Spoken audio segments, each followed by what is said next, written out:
오늘 다시 한번 말씀드리지만 오늘 찬양 참 잘하셨습니다. 예, 그 연습에 비해서 집에서 연습을 많이 하셨는지 잘 해주셨습니다. 자, 오늘 부활주일인데요. 그 기독교의 대표적인 절기로 여러분 뭐가 있을까요? 그 뭐 잘 아시는 대로 성탄절 그리고 부활절이 있죠. 자, 어느 절기가 더 중요할까? 어느 절기가 더 중요하게 부각되고 있나 생각해 보면 그 날로 생각해 보면 성탄절이 훨씬 부각이 되는 것 같고 뭔가 북적북적하고 행사도 많고 그런데요. 그러나 사실은 부활절이 더 무게가 비중이 크다라고도 말할 수 있겠습니다. 이 부활의 날을 주일로 삼았기 때문에 사실은 모든 주일이 부활의 날, 매 주일을 우리가 부활의 날로서 기념하고 있는 것이 경축하고요. 자, 이 지상에 있는 모든 교회들은 이 부활하신 예수님을 만난 제자들의 증언을 따라서 주일 예배 때면 이 고백을 하고 있습니다. 사도신경에 고백하듯이 장사된 지 사흘 만에 죽은 자 가운데에서 다시 살아나셨다. 신앙 고백합니다. 자, 그런데 예수님의 이 탄생과 또 예수님의 죽음의 그 역사적인 사실에 대하여서는 의문을 품는 사람이 아마 거의 없을 겁니다. 그러나 이 예수님의 부활에 대하여서는 의문을 품는 사람이 굉장히 많죠. 또 그리스도인이라 할지라도 잘 이해하기 어려운 면도 있습니다. 이 예수님의 부활하신 예수님을 우리가 참 상상하기 어려운 점이 있는데요. 한번 이렇게 생각해 보면 어떨까 싶습니다. 현실과는 완전히 다른 얘기지만 우리가 존재하는데 이 땅에 있는 여러 가지 사물들을 난생 처음 봤다라고 한다면 나무 한 그루 또 어떤 생물, 동물들을 내가 정말 처음 인식하게 되었다라고 한다면 어떤 느낌이 들까요? 이건 역시 우리가 상상할 수밖에 없는데 그 모든 것들이 사실은 신비한 일이고 기적이죠. 난생 처음 보는 그러한 사물들이 그렇게 존재하고 있다라는 것. 그 존재 방식이 우리가 늘 접하기 때문에 그냥 늘 그러하듯이 생각하지만 그러나 사실 곰곰이 생각해 보면 우리의 존재 방식, 모든 생명들의 사물들의 존재 방식, 존재하고 있다는 것 그 자체가 정말 기적이 아닐 수 없습니다. 놀라운 일이 아닐 수 없습니다. 자, 우리가 아직 경험해 보지는 못했지만 그 부활하신 예수님이라는 그 존재, 우리가 잘 알지 못하지만 그러하겠구나. 우리가 이제 상상을 해보면 좋겠어요. 짐작해 보면 좋겠습니다. 자, 제자들에게 있어서도 예수님이 부활하신다라는 이야기, 죽음에서 다시 산다는 이야기 듣긴 들었어도 그게 잘 상상이 되지 않았어요. 그래서 제자들도 그 예수님의 부활을 예상하지 못하고 있다가 비로소 부활하신 예수님을 만난 후에야 확실히 믿게 된 것이죠. 자, 오늘 본문을 통해서 이 부활의 사실 그리고 그 부활하신 예수님에 대한 그 믿음에 대하여서 우리가 곰곰이 생각해 볼 수 있기를 바랍니다.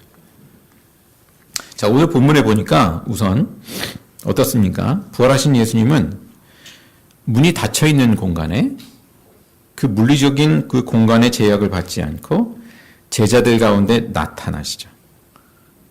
부활하신 예수님의 그 특성을 보여주는 한 가지 대목이죠. 그리고 평화의 인사를 합니다. 두 손과 옆구리를 그 못에 찔린 또 창에 찔린 그 모습을 보여주시죠. 그러니까 십자가에 못 박혀 죽은 그 예수가 바로 나다라는 것을 제자들에게 확인시켜 주시는 것이죠. 자, 예수님이 이렇게 제자들 가운데 나타나신 것은 예상치 못한 갑작스러운 그런 일은 아니었습니다. 이미 말씀해 주셨어요. 예고해 주셨어요.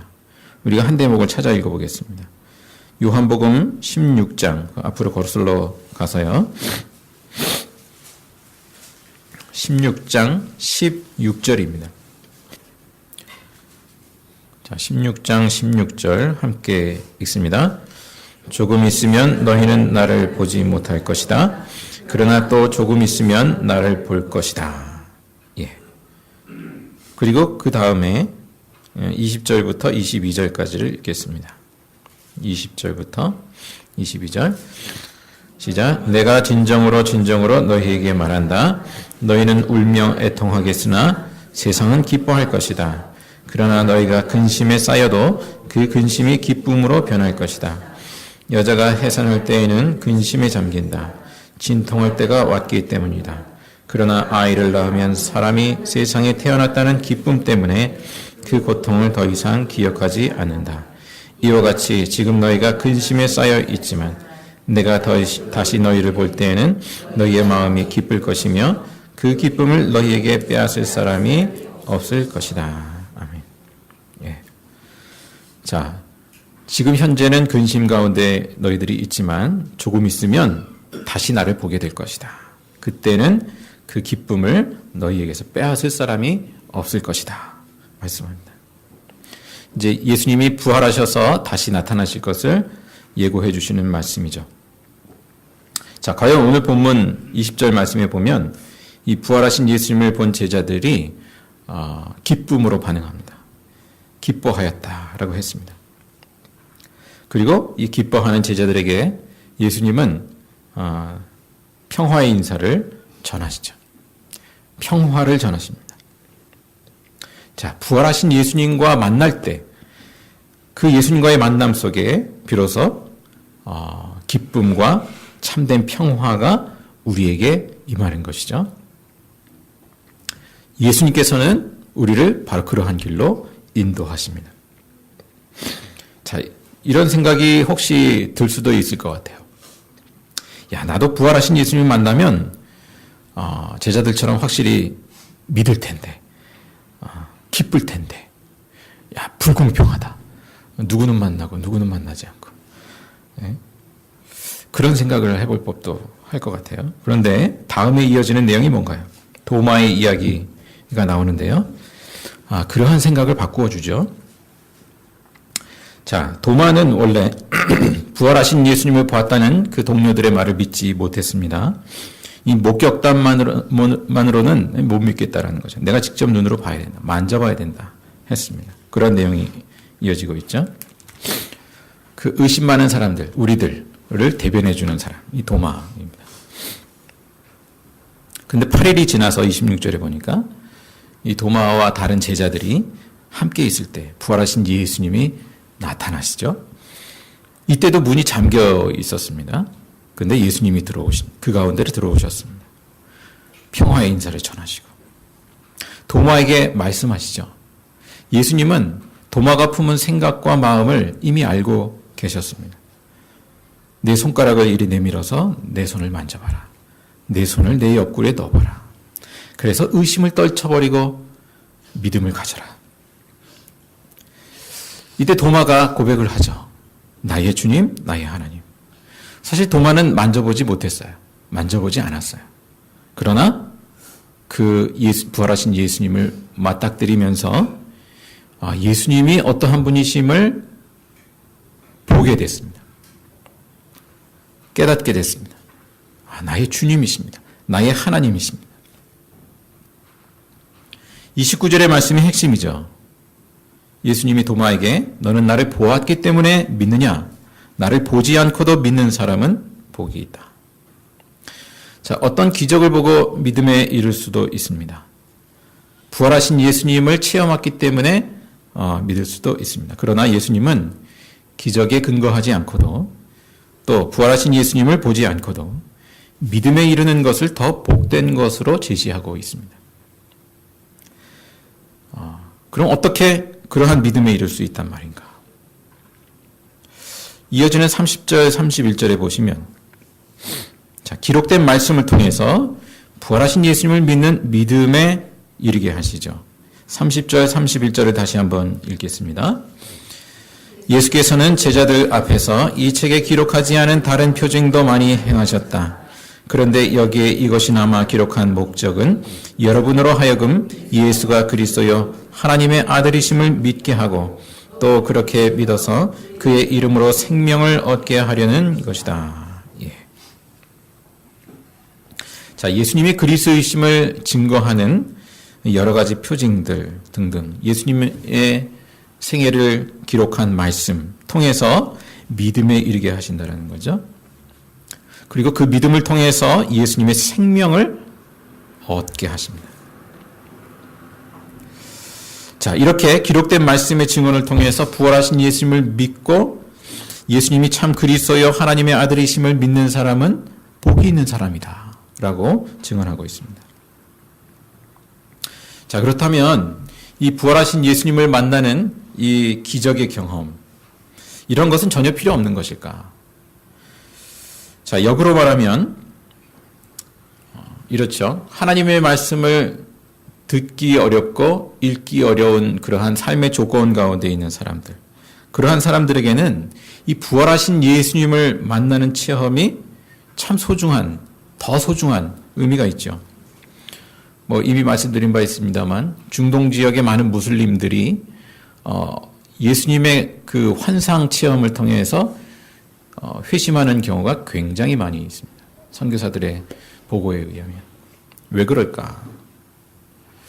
이걸 한 가지로 얘기할 수만은 없겠습니다만 그 복음을 접하기 어려운 사람들,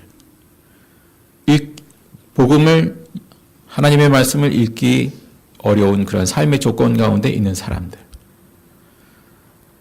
또 들었다 할지라도 그 믿음으로 살아가기 정말 어려운 삶의 조건에 있는 사람들, 그러한 사람들에게 그러한 확실한 어떤 체험, 그러한 환상, 이러한 것들을 허락해 주시는 것이죠.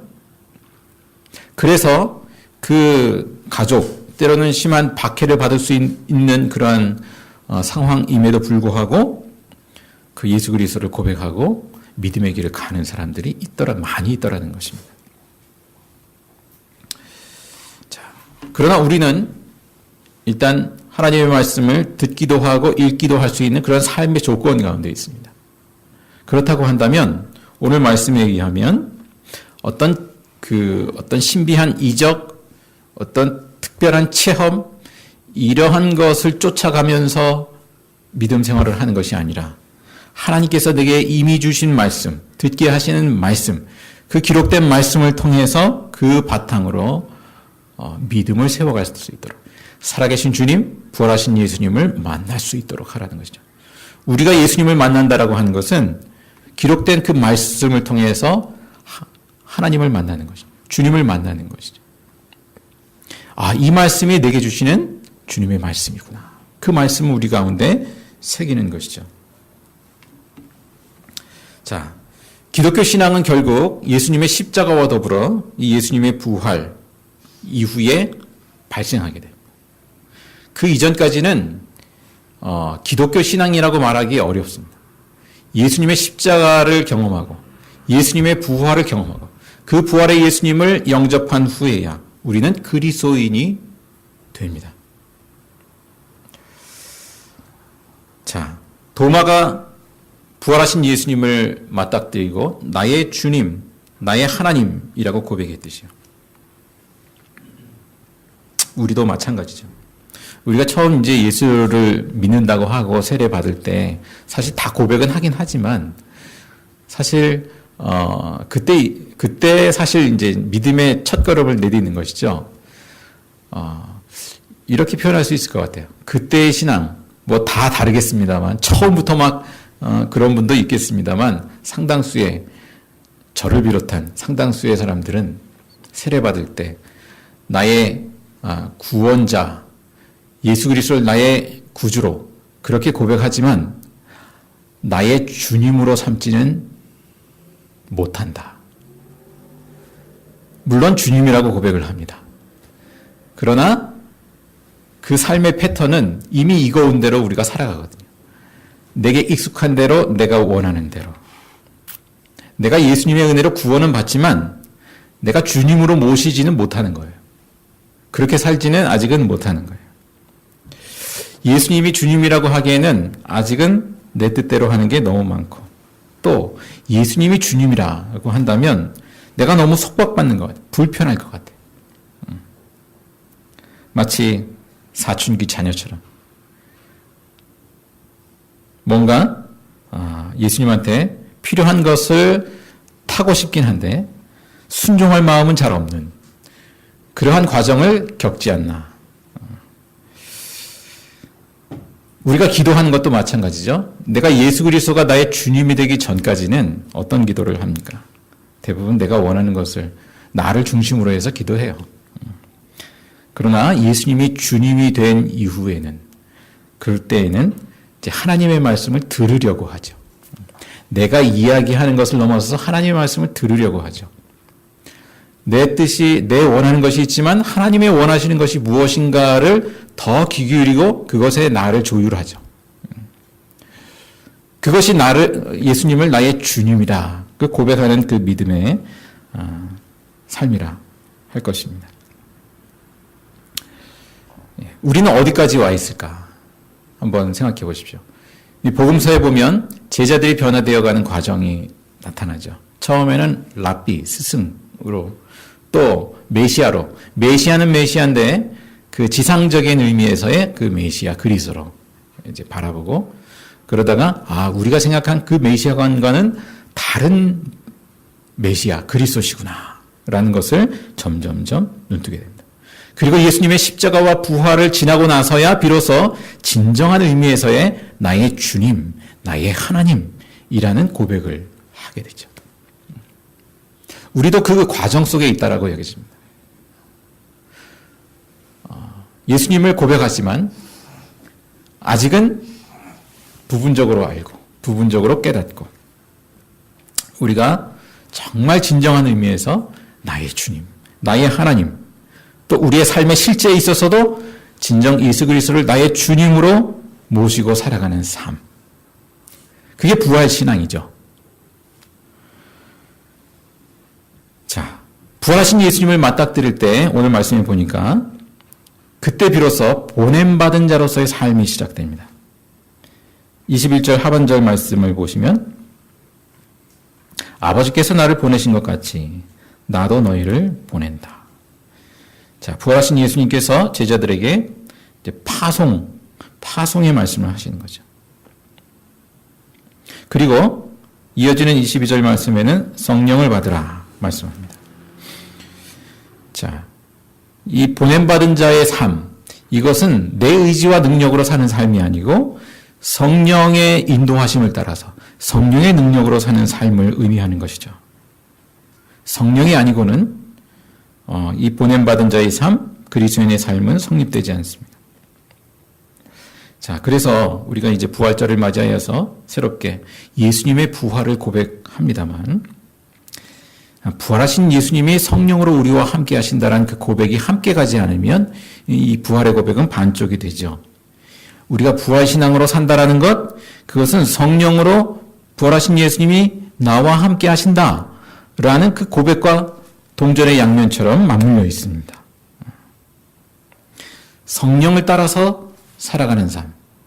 그것이 곧 부활하신 주님과 주님을 실제로 고백하면서 살아가는 삶이 되는 것이죠. 자, 부활하신 후에는 예수님께서 그렇게 보내시면서 성령을 주시고 그리고 이러한 어떤 권세를 주십니다. 23절의 말씀에 함께 읽어보겠습니다. 너희가 누구의 죄든지 용서해주면 그 죄가 용서될 것이요 용서해주지 않으면 그대로 남아있을 것이다. 아멘. 자, 이 말씀이 사실 굉장히 어려운 말씀이에요. 자, 카톨릭 교회 같은 경우에는 이 구절에 근거해서 고해성사를 그 제도화했습니다. 너희가 누구의 죄든지 용서해주면 그 죄가 용서될 것이다. 이 고해성사를 통해서 이것을 하는 것이죠. 그런데 개신교회는 그 의미와는 조금 다르다라고 받아들였습니다. 자, 이 뜻이 무엇일까? 또 이 범주가 어디까지일까? 어떤 교회의 그 책임을 맡은 지도자에게 주어진 것일까? 아니면 넓혀서 모든 그리스도인들에게 주어진 것일까? 우선 우리 개신교회는 모든 그리스도인들에게 주어진 것이다 라고 받아들입니다. 물론 교회의 지도자에게 주어진 그러한 몫이 있기도 하다라고 여깁니다. 자, 우선 이 오늘 말씀에 그 바로 앞에는 22절에 성령을 받으라는 말씀이 있다는 점에서, 그 말씀에 이어진다는 점에서 생각해 볼 때 이것은 성령 안에서 이루어지는 것이죠. 내 안에 이미 예수 그리스도의 영이 임하였습니다. 그 성령의 인도하심을 따라서 그렇게 누구의 죄든지 용서해 주면 그 죄가 용서될 것이요. 이 용서의 주체는 누구인가요? 하나님이시죠. 내가 아니라 하나님이시죠. 용서해 주지 않으면 그것도 역시 마찬가지로 성령 안에서, 성령의 인도하심 가운데에서 용서해 주지 않으면 그대로 남아 있을 것이다. 이 실제의 사례를 찾아보는 게 간단치는 않습니다만, 자, 고린도전서 5장에 보면 그런 내용이 있습니다. 바울이 고린도 교회를 향해서 그러한 책망의 말을 하죠. 그런 사건이 있었습니다. 교인들 가운데 그 아버지의 아마도 후처가 되는 사람, 그 여인과 함께 사는 그 아버지의 아들인데 그 아버지의 후처가 되는 그 여인을 데리고 함께 살더라는 말입니다. 그것을 공동체에서 묵인하고 있더라는 것이죠. 이 고린도 교회의 실상이었습니다. 그래서 그 교인을 그 공동체, 그 교회에서 내쫓으라. 그렇게 바울이 강하게 이야기합니다. 자, 지도자로서 사도 바울이 그렇게 뭡니까? 23절의 말씀에 의하면 그 용서해 주지 않으면 그대로 남아있을 것이다. 그 사람은 아직 용서받을 단계가 되어 있지 않습니다. 그래서 지도자로서 그러한 이제 징계를 하는 것이죠. 그런데 고린도 후서 2장에 보면 또 이런 내용이 있습니다. 제가 읽어드리면, 여러분 대다수는 그러한 사람에게 이미 충분한 벌을 내렸습니다. 그러나 여러분은 도리어 그를 용서해주고 위로해 주어야 합니다. 자, 이제는 그 사람을 받아들일 때가 되었다. 충분히 벌을 내렸다. 이제 그들을 용서해주고 위로해 주십시오. 라고 권면하고 있습니다. 자, 이것을 한 사례로 그렇게 이야기할 수 있겠습니다. 너희가 누구의 죄든지 용서해주면 그 죄가 용서될 것이요, 용서해주지 않으면 그대로 남아있을 것이다. 자, 말씀을 맺겠습니다.